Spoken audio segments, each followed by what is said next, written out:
부패기득권 불로소득 근원부터 막겠습니다. 개발이익 환수 국회 토론회에 참석했습니다.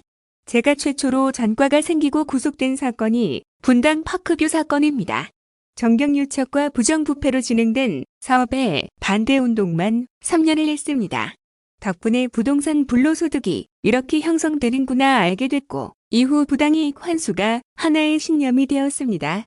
국민 다수가 집값 폭등으로 고통받는 이유는 부동산 불로소득을 특정 소수가 취득하는 망국병 때문입니다. 개발 과정에 정당하게 발생한 건설이익과 금융이익 등은 민간 사업자에게 보상해야 하지만 인허가에서 생겨난 불로소득은 공공에 환원해야 합니다. 솔직히 좀 머뭇거렸습니다. 개발이익 국민 환수를 약속하면 시장 침해니 사회주의니 비판받을까 걱정했습니다. 그런 면에서 조선일보와 국민의힘에 감사합니다. 저를 맹비난할 줄 알았던 분들이 오히려 공공환수 왜 안 했냐고 비판하시니 이제 할 수 있겠습니다. 개발이익 국민환수제를 도입하겠습니다.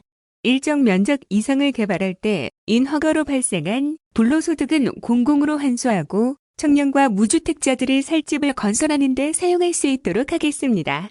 열심히 일한 사람이 나에게도 미래가 있고 소득이 있다는 희망을 가질 수 있어야 합니다. 대장동 사업은 성남시장에 당선되고 민관공동개발로 전환되기까지 5년이 걸렸습니다. 재선되고도 성남시의회 구성이 바뀌어서야 가능했습니다.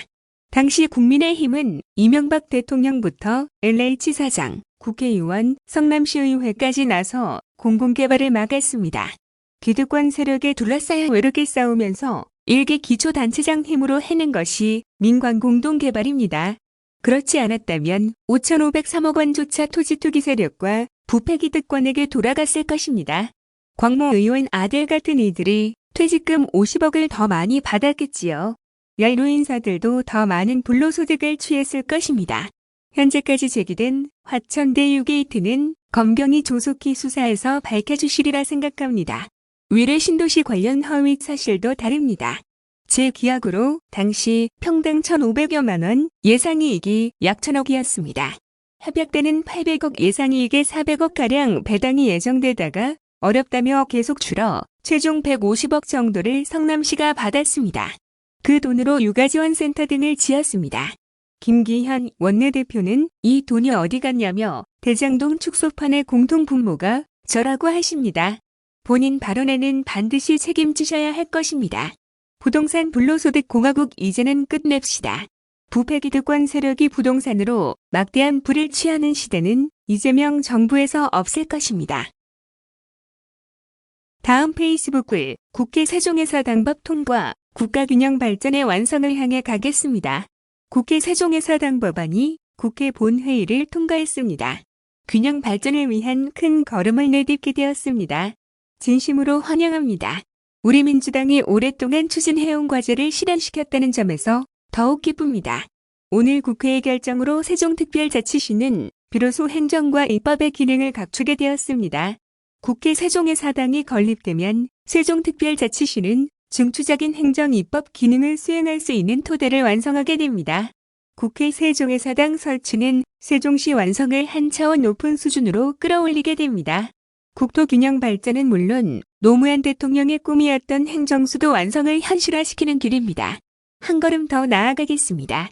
저는 대통령 제2집무실을 세종시에 설치할 것을 약속드렸습니다. 행정부와 입법부, 대통령 집무실까지 모인 새로운 세종시는 수도권 1극체제를 극복하는 계기가 될 것입니다. 또한 장기적으로는 전국 각지의 혁신 성장 속도를 높일 수 있는 중요한 전환이 될 것입니다. 다시 한번 국회 세종의사당법 통과를 기쁜 마음으로 축하합니다. 더 힘차게 국가균형 발전을 추진해 가겠습니다. 이재명은 합니다. 다음 페이스북 글 인천 시민 여러분께서 삶의 변화를 체감하시도록 길을 내어 가겠습니다. 인천은 대한민국 근대화의 첫걸음을 내딛어온 도시이자 경제자유구역으로서 세계와 소통하는 글로벌 국제도시입니다. 실현 앞에서 새로운 기회를 만들어온 인천의 저력을 토대로 인천 경제의 재도약을 앞당기겠습니다. 인천의 바이오 산업을 강화하여 글로벌 백신 허브로 도약하도록 지원하고 영종도의 항공산업 특화 단지를 조성하여 경제 활력을 불어넣겠습니다. 경인전철, 경인고속도로 지하화 방안을 마련하고 수도권 매립지 갈등, 영흥석탄발전소 전환 등 해묵은 현안 또한 합리적으로 풀어나가겠습니다. 인천내항 우선 개방과 항만 재생 사업을 통해 청업 및 역사문화 관광 공간으로 거듭나도록 지원하겠습니다. 또한 남북협력 시대에 대비하여 영종도에서 개성까지, 강화에서 강원 고성까지 연결하는 도로 건설도 멀리 보고 준비하겠습니다. 인천이 변화의 위기에 맞서며 새로운 도전을 이어왔듯 저 역시 기득권의 저항을 돌파하며 기회를 만들어 왔습니다. 길이 없으면 길을 내어가는 사람에게 일을 맡기면 실제 삶이 달라진다는 것을 인천 시민 여러분께서 체감하시도록 실천하겠습니다. 감사합니다.